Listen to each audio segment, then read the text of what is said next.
Quezon City, 6:30. 1, 2, 3, release! Ayan po mga ibon po natin. Good morning, good morning, good morning po. Good morning po mga ka-BBC. Ayan po sila. Pakita po, pakita po.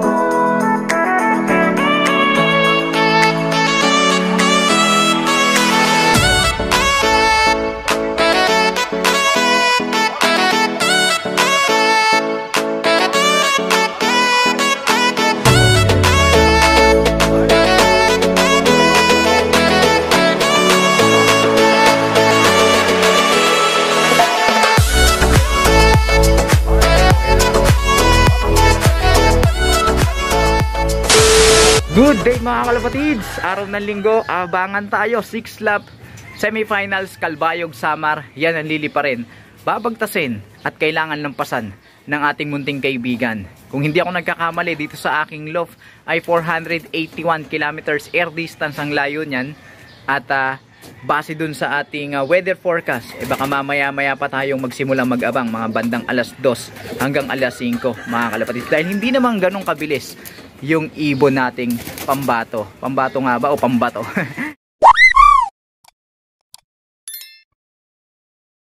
Time check mga kalapatids, 1:44 ng tanghali. Mamayang 1:45 babagsak na sa 1,100 yung speed ng mga ibon nating bumabagtas papauwi sa kani-kaniyang loft. At tignan nyo mga kalapatids, napakagrabe ng init. Ito ang isang magiging challenge ng ating mga alaga pabalik sa kani-kanilang kulungan. Yung weather na napakainit na yan, kaya ito talaga hard race to mga kalapatids. Buti na lang nagpainom yung club bago nila pakawalan yung ating mga alaga dun sa release area. Kita nyo yung trapdoor natin nakasarado pa, so bubuksan na natin to para ayan, para ready na yung ating mga alaga. And then may mga nakakulong dito sa ating flyers loft. Kukunin natin ton lahat. Alright, ang ititira lang natin ito yung pares niya. Para kung sakasakaling dumating siya, ma-motivate siyang pumasok agad. And then, kalmado yung paligid, makakapagpahinga sila kasama yung kanyang asawa. So tara. Alright mga kalapatids, yung ating mga alaga, pansamantala muna natin nilagay dito. 3 ibon dito, 3 rin dito para hindi sila nagkakasiksikan. Samantala dito naman sa ating flyers loft ay eto mga kalapatids, iniwan natin ito at ibinalik natin yung pugad nila para nang sa ganun kapag dumating yung ating alaga, kung darating meron siyang consolation at pampapawi ng pagod yung asawa niya tsaka yung access ng pugad nila, tahimik na lugar para makapagpahinga. So all set na tayo dito sa ating flyers loft. Ngayon naman ihanda ko yung pansalubog natin sa ating munting kaibigan na sana makabalik dito sa ating kulungan. Samahan nyo pa ako mga kalapatids. 2:46 ng hapon, hanggang ngayon wala pa rin yung ating ibon. At eto, prepare ko na yung ipaiinom natin sa ating alaga kung sakasakaling makakauwi siya. Yan, may katas ng bawang tapos electrolytes mga kalapatids. Alright, shoutout lang natin yung ating mga kalapatids na nagpapa-shoutout. Sir Katzman ng Kingdom of Saudi Arabia, Kurt Trapan Official, Abergeles, Nasty Jerslof, Neben, Mark Shapno Art, Michelle Angeles, Gerson De Leon, JR De Mata, ZDMZ, Ian Valdez, Jeffrey De Los Santos, Aaron Lop or Jubert Ferrer, Lucy Dan Kalalang, Saijan Manzano, Johnski 15, Batik 20, Climark Madalos, Clarence Dale Manalo, John, Red Check Love TV, Can Caranza of Can Love, Krypton Mercado, Carl John Hunsay, Sunny Sanchez, John Ray, Manuba, Gabriel Tada, Rosaline Cariaga, Isko Love TV, Anthony Marfil 28, Kang Chul, Jeffrey Russell, Donald Donato, Nis 11, Carlo Dalo, Apiot Abad, Charles Adrian Navarra, RV, Gerardo Lopez, Janro Bolaños, Diego Junior Salinas, Jezreel Kilantang, Mapagmahal Lof, Isang Chinelas, Jasmar Larinas, Kuya Lee, Marlon Domingo, Jairo Salve, Agosto Belardo Jr. at kay 5NC Loft TV. Maraming salamat sa inyong pag-comment.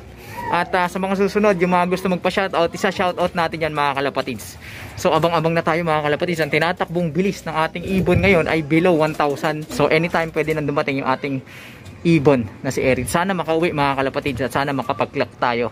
Walang hihinga mga kalapatids, samahan nyo pa ako. 3:30 ng hapon, wala pa rin yung ating ibon. Bumagsak na sa below 900 yung binabagtas na bilis ng ating mga alaga. Kumbaga 800 plus yung bilis na nililipad nila sa kasalukuyan. Tingnan natin sa ganitong speedan kung may magpapakita na ating kaibigan. Sana uwian tayo ng pares mo, no? Sige, abangan natin ha. Dalawa tayo may kasama ako mag-abang dito mga kalapatids. So mga kalapatids, nag-aabang din yung kasama ko. Ayan, inaabangan niya yung pares niya. Namimiss mo na ba? O sana uwian tayo, no? O fist bump naman dyan, pampaswerte. Sige na, o yan. Bait yung ating ibon na. Pero salbahe yan dito sa mga kasama niya. 4:08 ng hapon. Hanggang ngayon wala pa yung ating ibon mga kalapatids. At napakainit ng sikat ng araw. Tingnan nyo, may nagpapalipad pa ng dalawang saranggola dun. Oh. Naku, yari.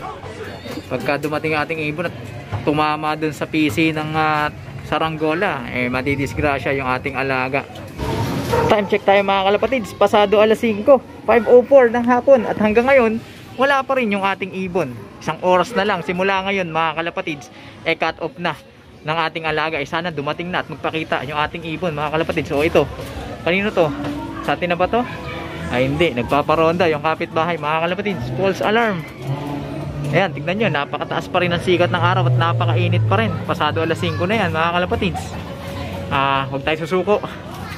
Tiwala pa rin tayo sa ating ibon. Nauuwian tayo. Ito, kanino to? Kala ko sa atin Lumiko. Nasabingit na naman tayo ng cut off mga kalapatids. Pero tiwala lang. Talagang mabagal yung ating munting kaibigan. Pero sana ilaban pa rin niya tayo sa 6th lap na ito mga kalapatids. Para makaabot man lang tayo sa finals. Walang bibitaw, walang hihinga, walang kukurap. Todo nyo na. Pati pato kumbaga.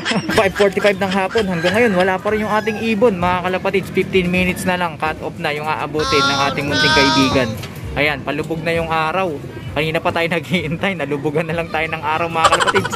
Pero meron pang 15 minutes na nalalabi. So huwag tayo susuko mga kalapatids. Hanggat may oras, may pag-asa, baka uwian tayo ng ating alaga. 1 eternity later. 6:02, cut off na tayo mga kalapatids. Hindi tayo inuwian ng ating ibon. Wala tayong magagawa, ganun talaga mga kalapatids. Baka kinulang siya ng tapang at lakas ng loob na tawirin yung karagatan. Ganun pa man, sana makauwi pa rin yung ating ibon para may maisampa pa tayo sa susunod na liparan, which is final lap, Tacloban. Sana uwian pa rin tayo ng ating munting kaibigan. So yan muna mga kalapatids, medyo malungkot yung ating naging resulta dahil hindi tayo inuwian at di rin tayo nakapag-clock mga kalapatids. Maraming salamat sa inyong pagtutok, pakikiabang, pakikipagkwentuhan dito sa ating munting tambayan. Sa mga hindi pa nakapag-subscribe dyan, mag-subscribe na kayo. Hit nyo na notification bell para na sa ganun updated kayo sa ginagawa nating kwentuhan dito lang sa ating munting tambayan. Mag-like, comment, share at suportahan ang ating Facebook page para sa tuloy-tuloy na kwentuhan na kapupulutan ng mga kaalaman. Paano mga kalapatids? Olats! Hanggang sa susunod, paalam!